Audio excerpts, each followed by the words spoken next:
walang ibang naka-check-in doon. Nagising ako, umiiyak ako. Iyak ako ng iyak.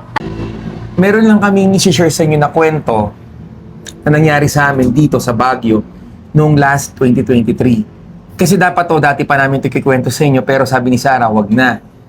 Pero... Kasi natakot talaga ako. Pero Share na ngayon rin natin, siguro share na rin natin. naka-move on na ako, ganun. Yeah. Bali, hindi na namin i-share kung saan yung Lugar. lugar, kung anong hotel ba yun or parang condo? Ano ba Kondo yun? yun, kondo. Hindi na namin sabihin kung saan, baka kasi magalit yung management nila sa amin. But, kwento na lang namin.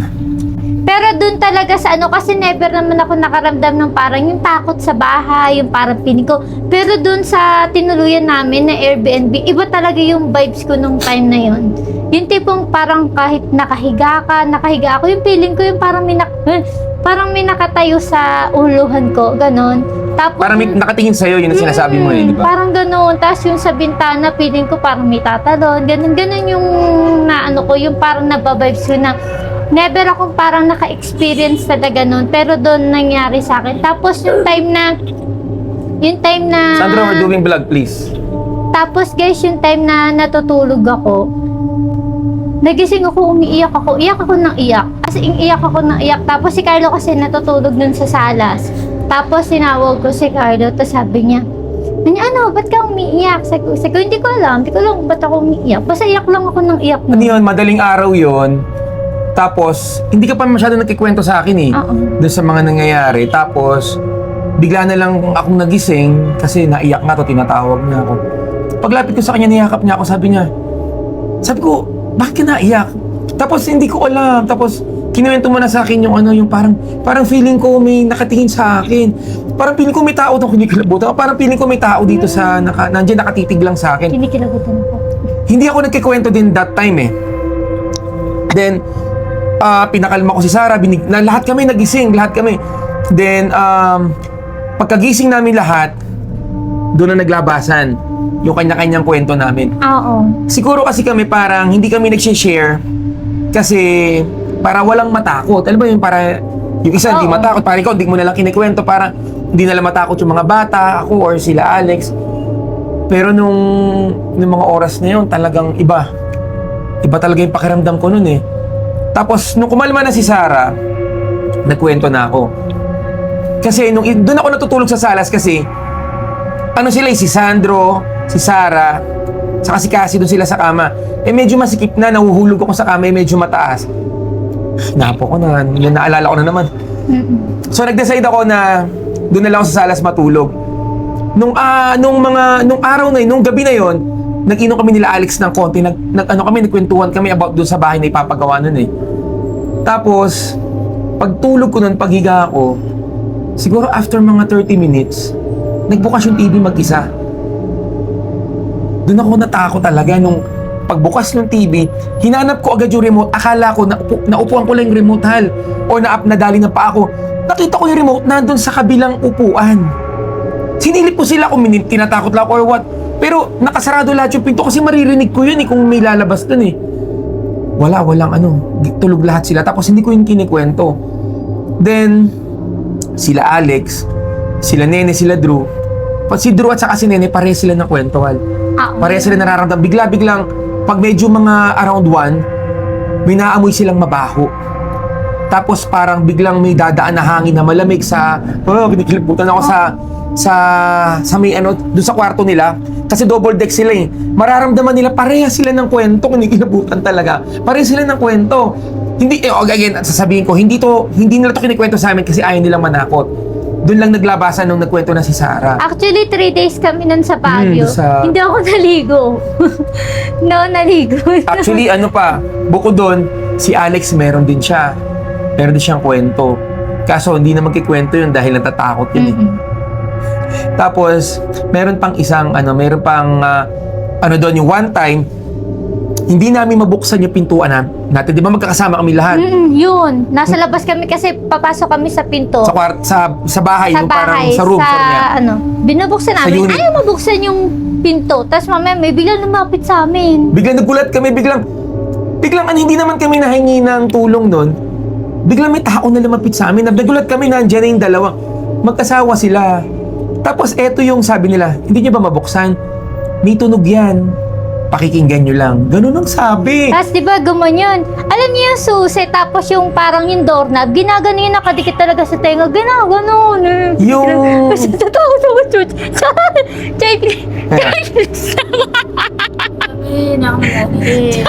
Ako talaga. Kasi hindi masyado marinig si Alex kasi may mic.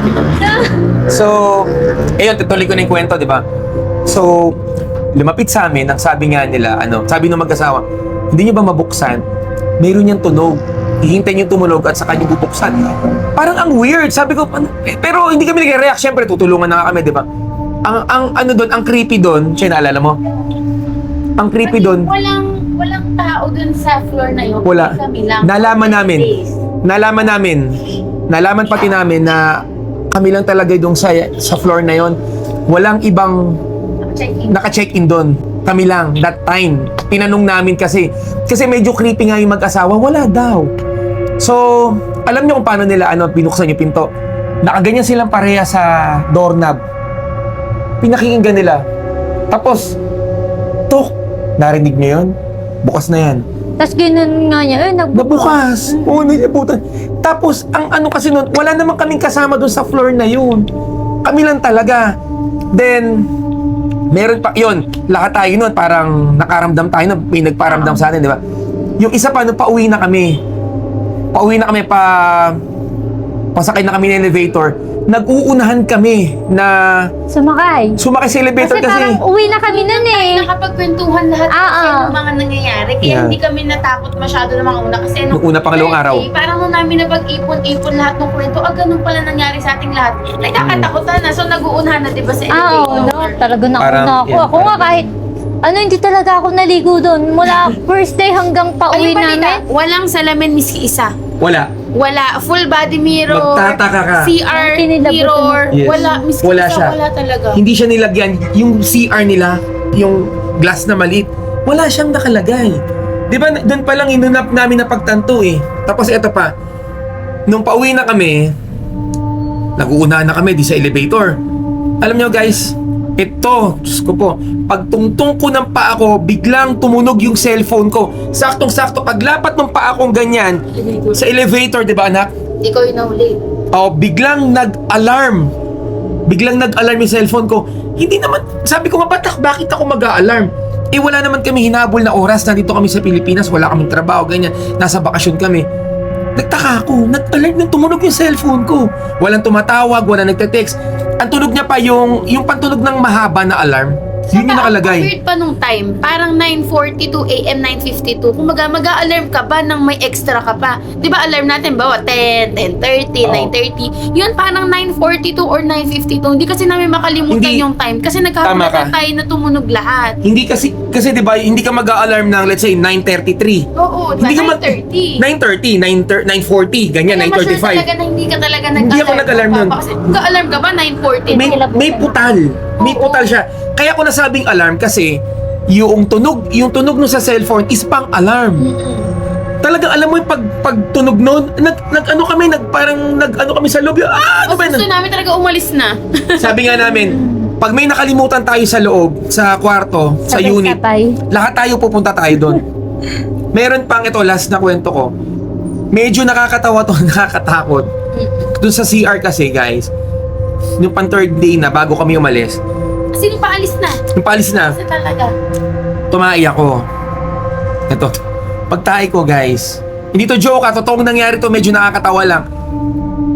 Pagtahi ko, guys, ipa-flash ko yung kubeta kasi di ba syempre maghuhugas ka muna, merong tumitingin sa loob, baka may nakatingin. Kasi true feeling ko gugulatin ako Oo. Yung bidet, di ba, bidet. Naghugas ako ng bidet. Siyempre after no, hindi mo na agad pa-flash, magtatayo ka, suot mo yung shirt mo, saka may pa-flash.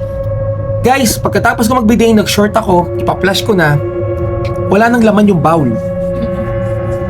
Tinanong ko sa kanila, pag nag-flash ba sa kubeta, rinig na rinig sa buong kwarto? Oo, tinanong mo pa kami noon. Di ba tinanong ko kayo? Kasi baka akalain namin nag-joke ka lang, so tinanong Oo. mo na kami. Tinanong ko sa kanila, di ba sabi ko, di ba pag nag-flash tayo, alam nyo na may tao sa CR dahil maliit lang yung unit tapos rinig na rinig mo. Ngayon, pinarinig ko sa kanila nyo, ifa-flash ko ulit tingnan nyo, nandun lahat sila sa salas eh. Pagka-flash kong ganun, sa rinig na rinig yung sabi nila, oh kuya, rinig na rinig. Narinig niyo ako nag-flash. Hindi. Ibig sabihin, no, hindi ko alam ha, pati ba naman yung EBAC Yeah. Pero thank you kasi hindi ko na pinalash. Pero, Yung remote, paano kwento mo minsan? oo, yun yung unang-unang karanasan kapag tapos natin mag-inom.